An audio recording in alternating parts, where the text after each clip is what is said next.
Welcome, welcome, welcome to this proto commentary brought to you by the dulcet tones of yours truly, Keith your APC.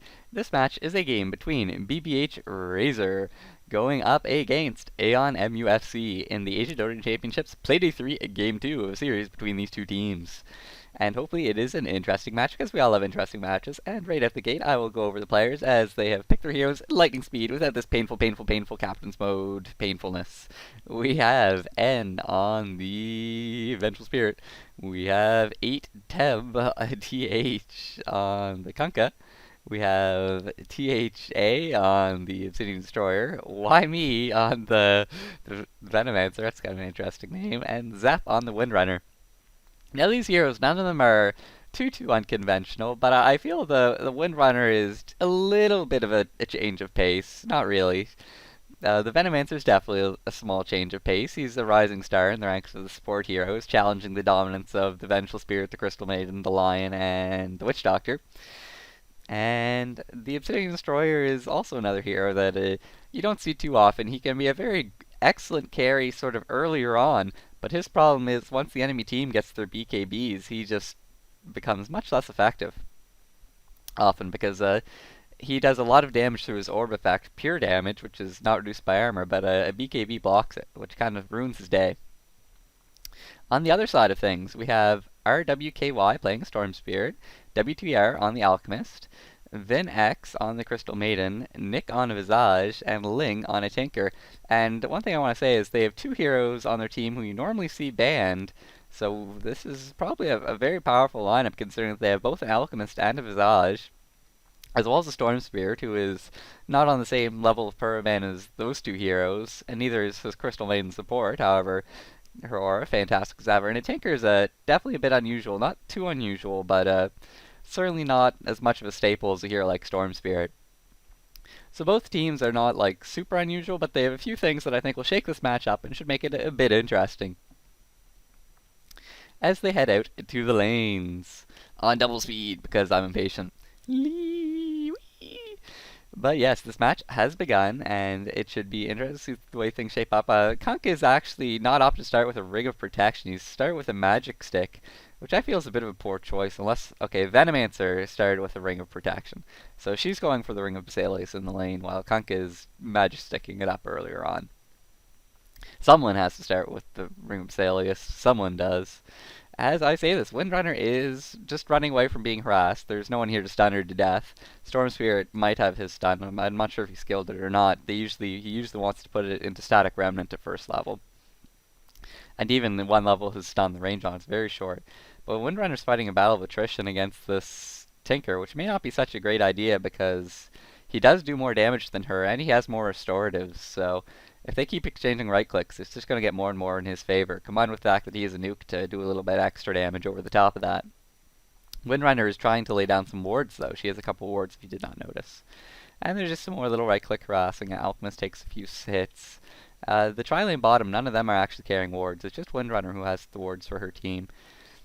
Crystal Maiden plunked down a ward up here just to give sight up the hill, which if you've ever played solo mid, and I certainly hope you've, or lane mid at all in fact, you know how annoying it is when you're trying to harass or right click the enemy hero and they just keep hopping up the hill and you lose sight of them and you can't get the hit off. So Windrunner again continuing this little battle of attrition with the Tinker, which again I feel is a poor choice, because she's even doing it uphill now. I mean, not only does she do less damage, has fewer restoratives, but she's trying to do it uphill to boot. I mean, come on, Windrunner.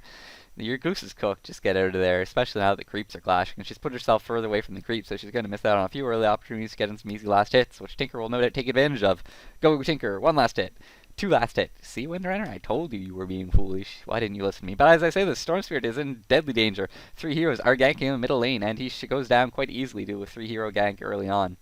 Kunkka might be in a similar problem, as there are three heroes bottom. We have an Alchemist in the woods, charging up his stun. Charge. Kunkka does get off a little torrent, but this does not save his life. So, yes, both sides get off a three-man gank against a solo, but since Scourge got theirs off first, they did get the 200 extra bonus gold, which is valuable, of course. And now we see the Sentinel supports head bottom, so it looks like it's going to be trialing against trialing, and Tinker's continuing to harass this Ilaria, so she is down to just having a salve for restoratives, and he has a salve and all kinds of tangos. So he is more than happy to get in a little harassment war with her, especially since it's a war he will win. Ilaria in desperate need of fearing herself some restoratives, which she will do in a moment, of course, because she has a crow, and crows are lovely. Scourge also plunked down a ward in behind the trees here, which they don't need so much, since they kind of have this alchemist sitting in the trees. He's playing support from the trees, just sitting there to charge his stun and come out and stun laser people whenever the opportunity is, because it's actually Visage who is the hero getting the farm in the lane. And this Vengeful Spirit's in a spot of trouble because she's been stunned by the Alchemist, and the Crystal Maiden's here, and he falls down yet again, which is very unfortunate for him. Poor sorry soul. But his allies will continue, or her allies, I guess, and Vengeful Spirit will continue without her. Meanwhile, Tinker continues last up. He's up 9-6 towards the Ilaria's 2-1. So a lot of this, I feel, is just from the early harassment that just sort of gave him the edge on restoratives. And now she's forever behind. She sent herself some tangos, but they're almost gone. She's just going to be having to fare herself more and more restoratives, and Tinker's just going to continue playing aggressively.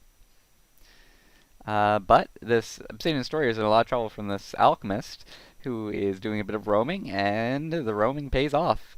Oh, very unfortunate for the Obsidian Destroyer, as he was just about to set himself his bottle, which would have healed himself up. But the Alchemist falls down, which is a bit of a surprise, because the Kunkka falls down, and that's a surprise because the Alchemist wasn't even there to get an assist. He died to just the Visage, and the Crystal Maiden kicked his butt,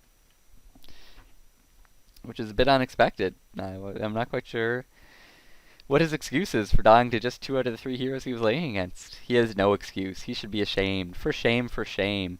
He gets off a little Tidebringer slash. Vengeful Spirit wanted to come in from behind, but it might not work out for her too well because there is an Alchemist and O'Reilly there, and I think the Visage got off his nuke against her that does more damage the more damage she takes. I forget what it's called. No one knows what it's called. I don't even think it has a name, clearly.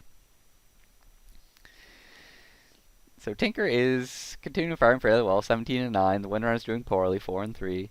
Middle lane, the Obsidian Destroyer, who has died once, 10-4, against the Storm Spirit, who has also died once, 13-5. So fairly even there. Obsidian Destroyer walking up and tanking a Static Remnant, which may be a poor choice. Kunkka going in for a last hit, but he's taking a lot of damage as he gets stunned by the Crystal Maiden, and the Alchemist is here in behind, and Kunkka gets off a nice little torrent, but this does not save his life as the nuke from the Visage does finish him off. And this is a very game in favor of Scourge at this point. It is 1-6 in their favor. And the only thing that Sentinel has going for them is the 3-man gank they pulled off early game against the Storm Spirit. So they really need to get back into this game. If they keep initiating trades like this, it will be quite poor for them. Because the Scourge is slowly through these early kills getting gold, which enables them to get their mid-game items like their boots, their bottles, and so on and so forth. As this Alchemist has run into a Venomancer in the woods. He is in full retreat. He does have a bottle, and he's going to pick up this Illusion Rune with it, probably. Someone will. Crystal Maiden already at level 4, so the aura early on will really help this Tinker harass the crap out of this Windrunner, who has been forced back to the fountain, so she had to ferry herself restores, and eventually the restorative train ran out, and now she is just falling behind. But as I talk about top lane, we see Scourge yet again picking off another kill on the Vengeful Spirit, I believe. Yes, Vengeful Spirit. And the Alchemist has stunned the Venomancer, and the Venomancer